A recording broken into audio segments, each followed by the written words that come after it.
మన కాన్స్టిట్యున్సీ కాదు, ఎంటైర్ చిత్తూరు జిల్లాలో ఎక్కువగా ఫ్యాక్టరీలు పెట్టుకుని రైతులు మామిడి తోట పెట్టుకుని బతికే రైతులు 70% ఉన్నారు మనకు.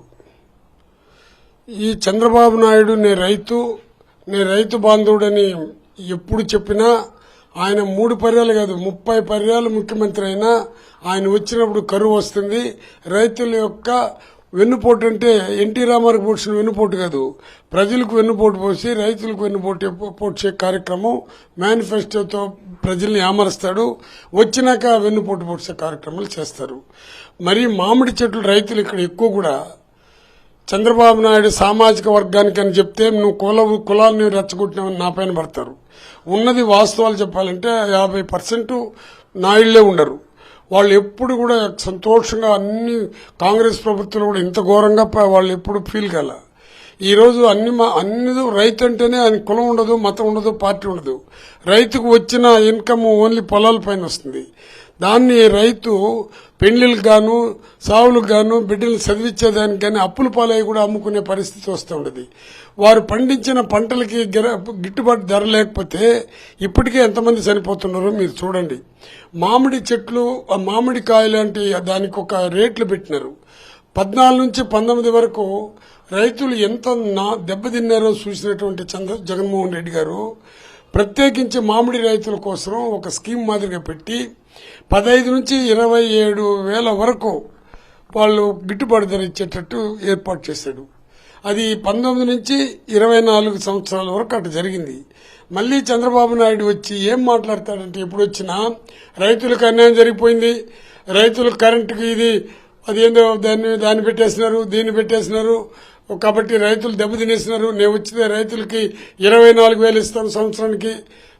ఆయన ఇచ్చింది జగన్మోహన్ రెడ్డి 6,000 ఇచ్చింది, మళ్ళీ సెంట్రల్ 7,000 ఇచ్చినారని చెప్పి రైతులు తెలుసు. చంద్రబాబు వస్తే కూడా మనకు గిట్టుబాటు ధర రాదని తెలుసు. కానీ భ్రమలో పడినారు. కూటమి ప్రభుత్వం వస్తుంది కాబట్టి నిజంగా 24,000 ఇస్తాడు. మామిడికాయలకి అంటే మామిడి పండ్లకి విపరీతమైన రేటు వస్తుంది. ఒకే తూరు మనం బాగుపడిపోతామని భ్రమలో వాళ్ళు పడ్డారు. ఈ రోజు వాళ్ళ దుస్థితి ఏ విధంగా ఉందంటే చిత్తూరు జిల్లాలోనే 4 రూపాయలు చెప్తే కూడా దాన్ని కొనే నాదులు లేకుండా రైతులు చాలా ఇబ్బంది పడుతున్నారు. కనీసం కలెక్టర్తో కూడా మేము రిక్వెస్ట్ చేసి మాట్లాడినాము.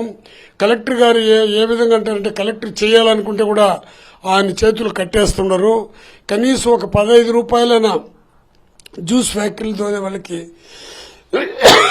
15 రూపాయలు ఇచ్చి కనీసం 15 నుంచి 20 రూపాయల వరకైనా వాళ్ళకి టన్నుకి ఇవ్వకుండా పోతే ఇంకా రైతులు అనేవాళ్ళు పూర్తిగా దెబ్బతినిపోతున్నారు.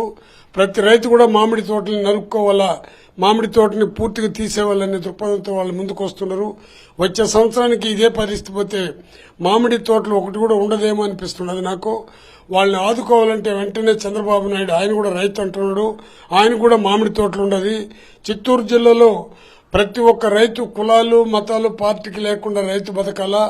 కాబట్టి ఇమ్మీడియట్ గా చంద్రబాబు నాయుడు చేయాలా. ఎందుకంటే మనకు గత సంవత్సరం జగన్మోహన్ రెడ్డి ఈ చంద్రబాబు నాయుడు గవర్నమెంట్ లో పోయిన సంవత్సరం అన్యాయం జరిగిందని ఆయన పొలం నేరుకు వస్తే ఏ విధంగా కేసులు పెట్టినారు. అక్కడ కూడా రైతులు ఎందుకో ఎంతసేపు మావాడు ఉండాలనే దృక్పథంతో మాట్లాడుతున్నారు. కానీ ఎవడు ముఖ్యమంత్రి అయినా రైతులను ఆదుకోవాలనే దృక్పథం వాళ్ళకి రావాలా. అది ఖచ్చితంగా ఈ తీరు వస్తుంది. ప్రతి రైతు కూడా బాధపడుతున్నాడు, విద్యా విషయంలో బాధపడుతున్నాడు, ఈ రైతులకు పంట విషయంలో బాధపడుతున్నారు, కొనే నాదులు లేదని బాధపడుతున్నారు. రైతులు తీవ్రంగా ఎదిరిచ్చే కార్యక్రమాలు వస్తే ఏ గవర్నమెంట్ కూడా నిలవదు. రైతుల మనోభావం తెలిసినటువంటి చంద్రబాబు నాయుడు మేలుకొని ఇప్పటి నుంచైనా 15,000 రూపాయలు టన్నుకి ఇచ్చే కార్యక్రమాలు చేయాల్సిందిగా చంద్రబాబుని కోరుకుంటున్నాను. రైతులు పట్టుకొట్టినవాడు ఈ దేశంలో దేశ చరిత్రలో చరిత్రహీనుడిగా మిగిలిపోతున్నాడు.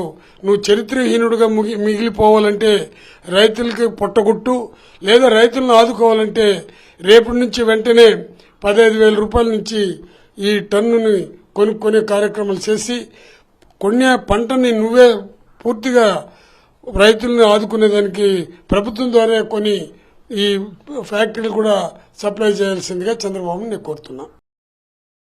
మరిన్ని అప్డేట్స్ కోసం ఛానల్ ను సబ్స్క్రైబ్ చేయండి. నోటిఫికేషన్స్ కోసం బెల్ ఐకాన్ పై క్లిక్ చేయండి.